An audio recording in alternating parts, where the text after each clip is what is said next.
नमस्ते दोस्तों, स्वागत है आपके अपने YouTube channel Aradhana and blogs पे। दोस्तों, आप लोग कैसे हैं? तो उम्मीद करती हूँ कि आप लोग ठीक होंगे, अच्छे होंगे, स्वस्थ होंगे। दोस्तों, आज की वीडियो में हम बात करेंगे कि वैशाख माह में एकादशी तिथि कब हमें प्राप्त हो रही है, उस एकादशी को हम कौन से नाम से जानते हैं, साथ ही ये एकादशी की तिथि कब से प्रारंभ होगी, कब समाप्त हो जाएगी, साथ ही पारण का समय क्या रहेगा।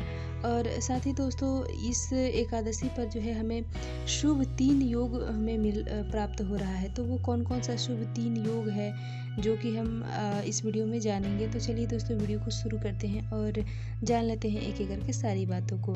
दोस्तों, महीने में 2 एकादशी पड़ती है, एक कृष्ण पक्ष की और एक शुक्ल पक्ष की।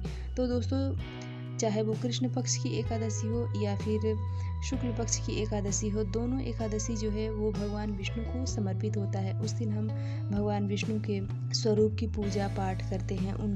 इसको बहुत सारे लोग व्रत के रूप में भी मनाते हैं, उपवास रखते हैं, और बहुत सारे लोग जो हैं व्रत नहीं करते हैं, सिर्फ पूजा पाठ और मंत्र जपना ये सारे कार्य जो हैं वो करते हैं। तो वैसे तो व्रत करना चाहिए, लेकिन अगर बहुत सारे लोग जो हैं व्रत नहीं कर पाते हैं तो वो लोग जो हैं भगवान विष्णु के किसी भी स्वरूप का पूजा पाठ करना चाहिए, क्योंकि विष्णु भगवान को पीला रंग अत्यधिक प्रिय है। इसलिए हमें जो है पीले फूल, पीले माला, पीले चंदन इत्यादि का प्रयोग करना चाहिए। साथ ही हमें भी पीला वस्त्र धारण करके ही भगवान विष्णु को पूजा पाठ करना चाहिए। दोस्तों, साल 2024 में वैशाख माह के कृष्ण पक्ष की एकादशी, जो कि वरुथनी एकादशी के नाम से जानी जाती है, उसकी तिथि कब से प्रारंभ होगी। तो दोस्तों, वरुथनी एकादशी जो है उसका तिथि प्रारंभ होगा 3 मई को रात में 10:25 पे प्रारंभ होगा और समाप्त हो जाएगा 4 मई को 8:39 पे समाप्त हो जाएगा।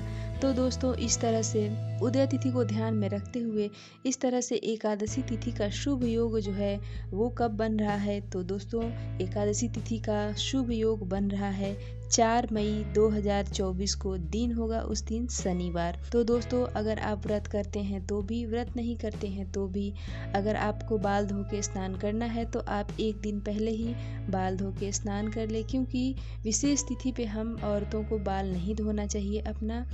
और साथ ही उस दिन अगर व्रत करते हैं तो भी, व्रत नहीं करते हैं तो भी, उस दिन हमें तामसिक चीज़ों का परहेज़ करना चाहिए, जैसे कि लहसुन, प्याज, मांस, मदिरा, झूठ बोलना, मसूर की दाल। वैसे तो जो लोग व्रत करते हैं वो लोग को नियम तो पहले से ही पता होगा, लेकिन जो लोग व्रत नहीं करते हैं उन लोग के लिए मैं बता दूं कि आप जो है बैगन, मसूर की दाल, मूली, पालक इत्यादि चीज़ों का सेवन हमें नहीं करना चाहिए एकादशी के एक दिन पहले ही। आप अगर व्रत करते हैं तो एकादशी के एक दिन पहले से ही ये सारे नियम फॉलो करेंगे, और अगर एकादशी का व्रत नहीं करते हैं तो जो है आप एकादशी व्रत के दिन जो है ये सारी चीज़ों का त्याग करेंगे। साथ ही साथ चावल का भी त्याग करना चाहिए। तो जो है चावल का त्याग हमें 4 मई को ही करना है, क्योंकि 4 मई को ही हम पूजा पाठ, आराधना, मंत्र जाप इत्यादि करेंगे।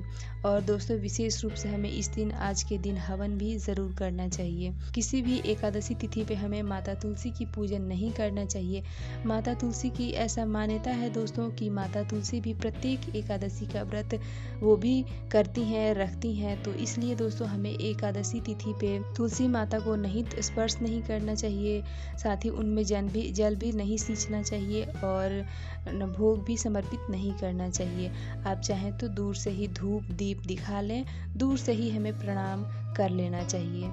तो ये हो गया दोस्तों। अब पारण का क्या समय है। तो दोस्तों देखिए, एकादशी तिथि में हम किसी भी व्रत में समय से पारण करना, क्योंकि सूर्य उदय के बाद हमें जो है वो पारण करना होता है, लेकिन प्रत्येक एकादशी तिथि में एक मुहूर्त होता है, उसी मुहूर्त में ही हमें पारण करना होता है। नहीं तो हमें जो है फिर हम पारण का जो समय बीत जाता है उसके बाद हम पारण नहीं कर सकते हैं। तो इसलिए दोस्तों, इसमें 3 दिन का मतलब विशेष रूप से महत्व होता है, एक दशमी तिथि को और एकादशी तिथि को, साथ ही साथ द्वादशी तिथि जो कि पारण की तिथि कहलाती है। तो दोस्तों, वरुथनी एकादशी का पारण का दिन और समय क्या है। पारण का दिन है रविवार और तारीख है 5 मई और मुहूर्त है सुबह में 5:55 से लेकर 8:30 तक का समय है सुबह में। तो आप जो है इसी समय के बीच में अपना पारण करें। दोस्तों पारण में भी हमें तामसिक चीज़ों का प्रयोग नहीं करना होता है, अगर जो लोग व्रत करते हैं उन लोगों के लिए है। और साथ ही सरसों का तेल का भी प्रयोग हमें नहीं करना चाहिए। तो आप जो है रिफाइंड ऑयल या फिर घी का प्रयोग करके अपनी सब्जी को बना सकते हैं। दोस्तों पारण में विशेष रूप से हमें चावल खा के ही पारण करना चाहिए। भले ही हमें एकादशी के दिन चावल हम नहीं खाते हैं, लेकिन एकादशी व्रत जो है हम चावल खा के ही खोलते हैं। तो दोस्तों ये क्लियर हो गया। अब हम देख लेते हैं कि 3 योग जो है वो बन रहा है इस वरुथनी एकादशी पर। तो वो कौन कौन सा 3 योग है जो कि विशेष है। तो नंबर 1 पे है त्रिपुष्कर योग बन रहा है इस वरुथनी एकादशी पे। दूसरा जो है वो इंद्र योग भी बन रहा है, और साथ ही तीसरा योग जो है वो वैधृति योग जो है वैधृति योग भी बन रहा है। तो दोस्तों ये तीनों योग जो है अति शुभ हैं, और साथ ही इस एकादशी तिथि पे हमें प्राप्त हो रहा है तो ये और भी शुभ हो जा रहा है। तो दोस्तों ये थी वरुथनी एकादशी की पूरी जानकारी। दोस्तों आपको ये जानकारी कैसी लगी कमेंट करके ज़रूर बताएं। साथ ही वीडियो अगर पसंद आती है तो लाइक करें, और इसी तरह की जानकारी के लिए चैनल को सब्सक्राइब करें। मिलती हूँ इसी तरह के एक और वीडियो के साथ, तब तक के लिए जय श्री कृष्णा।